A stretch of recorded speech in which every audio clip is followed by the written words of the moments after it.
Et donc, la lune, sachant qu'Adam Arishon allait fauter, donc elle a demandé à être rapetissée. Ça veut dire qu'elle a demandé à ce que la Torah orale n'ait pas la même envergure, le même dévoilement que la Torah écrite.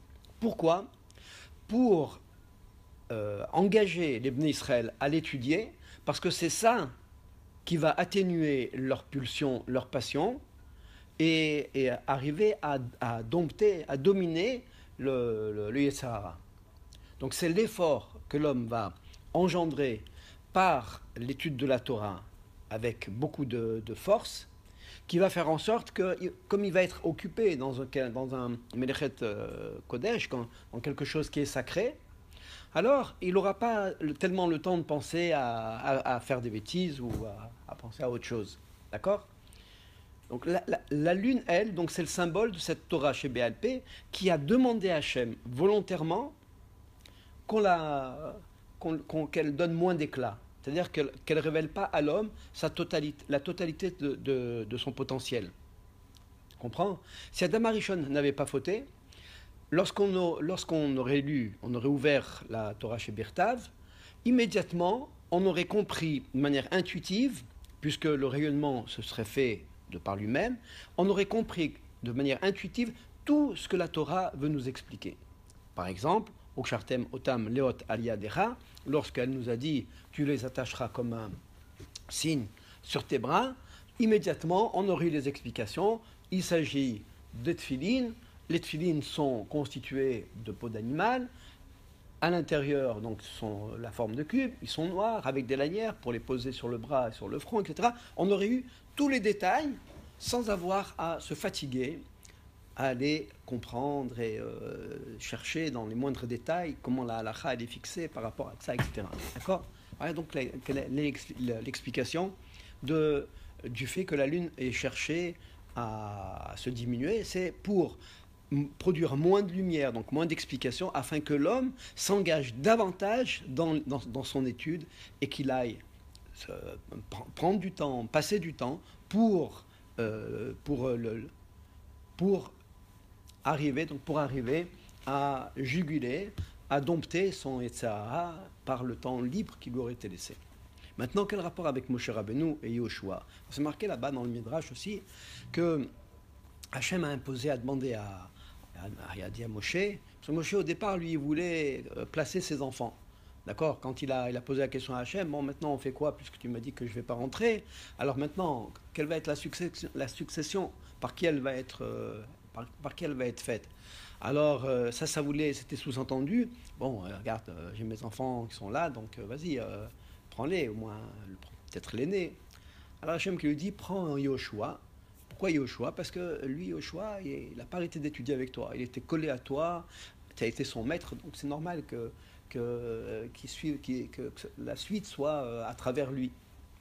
D'accord? Ça, c'est Yoshua. Et là-bas, il y a quelque chose qui est très étonnant, qui disent que la face de Moshe, elle était comme la lueur du soleil, alors que la face de Yoshua, elle était comme la lueur de la lune. Ben là-bas, c'est même dit, les anciens, les Skenim, ils ont dit, malheur à nous. Alors on comprend comme ça, malheur quelque part à Yoshua, qui n'a que le reflet de Moshe, qui n'est pas capable lui-même de rayonner comme Moshe l'a fait. D'accord? Alors, il faut comprendre qu'en réalité, on parle maintenant aussi du même principe, du même symbole. Moshe Rabbeinu, qui est comparé au soleil, c'est qui? C'est Torah chez Birtav. C'est-à-dire que chez lui, toutes les choses, elles étaient évidentes. Pourquoi? Parce qu'il a reçu directement du Boré Olam, de Dieu. Donc pour lui, c'est évident. Comme quand tu prends un livre, ce qui est écrit, c'est écrit. Ouais. Alors, Yoshua, il représente quoi? Pourquoi il représente la lune? Puisqu'on a dit que la lune, c'est quoi? C'est Torah chez Béalpé. Alors, Torah chez Béalpé, donc c'est moins évident puisque c'est une transmission de bouche à oreille, de maître à élève. Tu comprends? Yoshua n'a pas entendu d'Hachem directement. Donc il y a toujours matière à douter. Il y a un safek, il y a une zone d'ombre. Tu comprends? Mais maintenant, quand Hachem lui dit donne à Yoshua Mehodecha, de ta majesté, puisqu'on sait que Moshe Rabbeinu, il avait non seulement un charisme, mais il avait sur lui des signes surnaturels.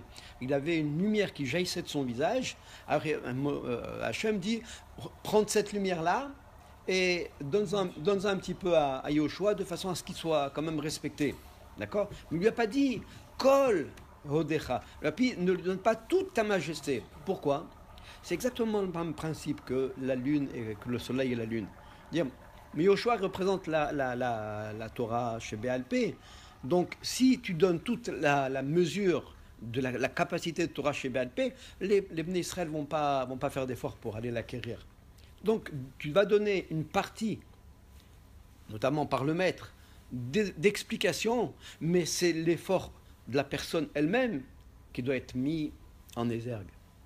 C'est l'effort qui est demandé à l'homme, l'effort personnel qui est demandé dans l'étude, et c'est ce qui lui permet d'atteindre effectivement des niveaux de grande spiritualité, des niveaux de grande moralité. Pourquoi? Parce qu'au lieu de passer son temps, comme tu disais tout à l'heure, dans les jeux électroniques, dans les salles de jeux électroniques ou dans n'importe quelle distraction, ce qui n'est pas interdit en soi, qu'est-ce qu'il fait? Il va au kollel, il va au Beth Midrash et il étudie, soit avec son maître, soit seul, soit en Chavruta. Donc il passe son temps, ce temps-là, qu'il aurait pu passer à faire n'importe quoi. Tu comprends? C'est pas interdit, mais c'est pas bien, c'est du culte. Ça dépend, non, ça dépend des gens. On n'est pas dans une génération, on peut dire des choses pareilles. Ah.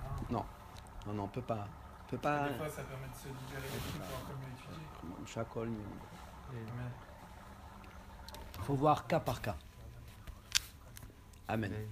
Alors maintenant, il dévoile un secret qui est extraordinaire. Il dit que... Hein? Il le dit au nom du Ramak. Au nom du Ramak, Rabbi Moshe Cordovero. Qui dit que la veille de Rosh Chodesh, c'est appelé Purim Katan. Kippour Katan, pardon. Yom Kippour Katan. Pourquoi? Parce qu'il y a quelque chose de particulier qui se passe. Lorsqu'il y a le renouvellement de la lune, je ne peux pas vous le faire entièrement dans le texte, ce cours, parce qu'il est extraordinaire. Dans le texte même, il y a des détails qui ont une saveur. Bon, c'est dommage, on n'a pas le temps de le faire.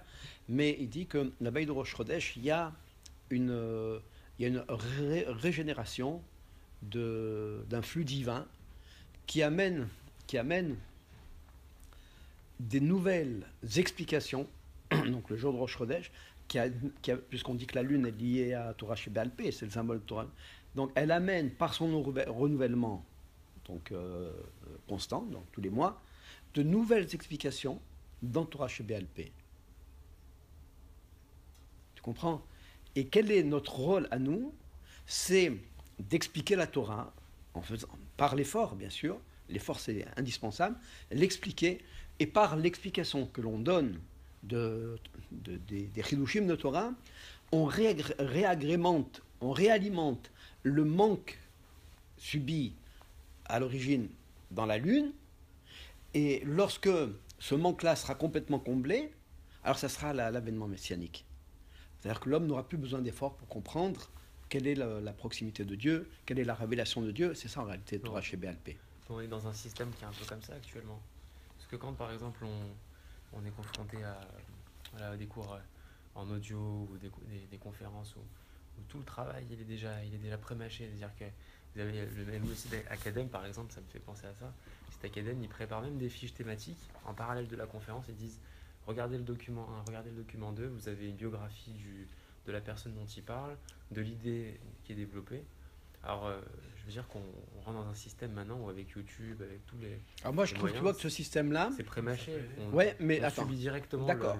Peu importe. Mais dans ce système, tu as quand même la participation de la personne. C'est-à-dire que maintenant, si le bonhomme il veut aller jusqu'au bout de son action, qu'est-ce qu'il va faire? Il va aller chercher réellement. Il va travailler. Il va acquérir les choses. Il va prendre ses fiches, il va les imprimer. C'est un travail. Il va les lire. Il va travailler dessus. Il va plus investir. Tu comprends? Dans ce contexte-là, on peut dire que ça peut s'apparenter à ce que les Chachamim ils ont cherché à travers leur influence de demander à l'homme un véritable effort. Ça s'appelle un effort. Il ne faut pas croire, parce qu'aujourd'hui on a des moyens modernes. Donc pourquoi ne pas les mettre à notre disposition? Akadosh Baruch Hu, il a créé dans chaque chose le bien et le mal. Zé l'umadze, asa Elokim, et Achaïla, c'est marqué. Hachem, il a créé toute chose avec son potentiel positif, potentiel négatif. Donc même dans l'informatique, même dans les nouvelles technologies, Internet, etc., Internet, bien que ce soit excessivement dangereux pour une certaine population qui est très fragile, mais pour quelqu'un qui est averti et qui prend ses précautions, qui met des filtres pour ne pas être confronté à des images ou à des sites terribles, d'accord, qu'on introduit comme ça de manière intempestive, alors à ce moment-là, tu as à l'intérieur, tu as Etzraïm, tu as une vie extraordinaire. Tu comprends? Il y a même il y a même des sites de Kabbalah très très profondes, en hébreu, uniquement en hébreu. C'est-à-dire, c'est adressé à un public averti, mais ces gens-là, s'ils n'ont pas ces cours-là, ils n'ont pas de cours, donc ils ne peuvent pas, ils habitent loin, y a pas. tu comprends? Voilà. Donc, il y a effectivement un pôle très positif dans Internet, avec toutes les mises en garde qui sont nécessaires, mais il ne faut pas tout rejeter en bloc. Et ça s'appelle un effort. Attention, ce que fait le travail d'Acadème, c'est un très très beau travail qu'ils font, hein, comme Torah Box, etc. Et ils te demandent de participer. Maintenant, celui qui fait qu'écouter, alors c'est sûr et certain qu'il a quand même ce route de Limoud Torah, il a quand même ce route, mais il ne va pas au bout de la démarche. D'accord? C'est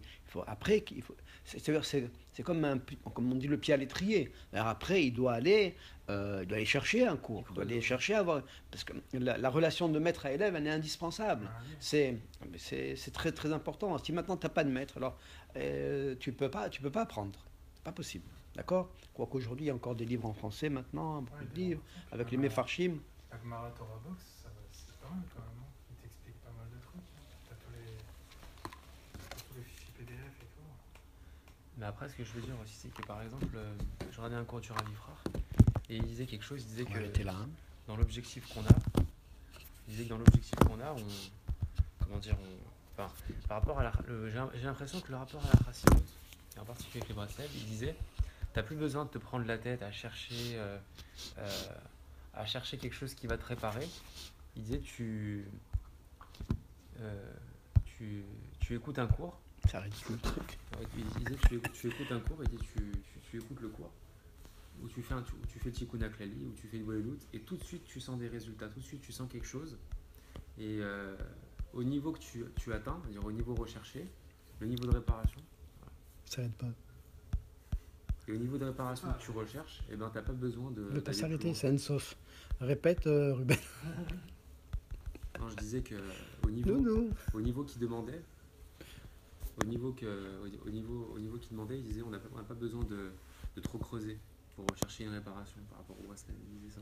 Mais c'est sûrement par rapport à la génération aujourd'hui. Ouais, la génération d'aujourd'hui. C'est une génération de consommateurs et qui ont besoin de facilité, c'est pour ça. Voilà, il disait Rabbi Nachman, il t'a conçu quelque chose où tu n'as pas besoin de passer par la réflexion. Il a déjà réfléchi avant. Oh, ça c'est dangereux par contre. C'est ce qu'il dit. Hein. Ça je sais, mais je suis pas du tout d'accord. Il dit tu fais le Tikkun HaKlali, tu as une je connais, j'ai entendu dire ça, ouais. Sans avoir en retour une possibilité de te perdre dans des idées qui vont être trop compliquées pour toi. Alors toi, ton objectif, en gros, hein, c'était un peu ça. Ton objectif, c'est de te réparer. Et si tu fais, alors qu'est-ce que vous en pensez vous? Non, je suis pas du tout. Si on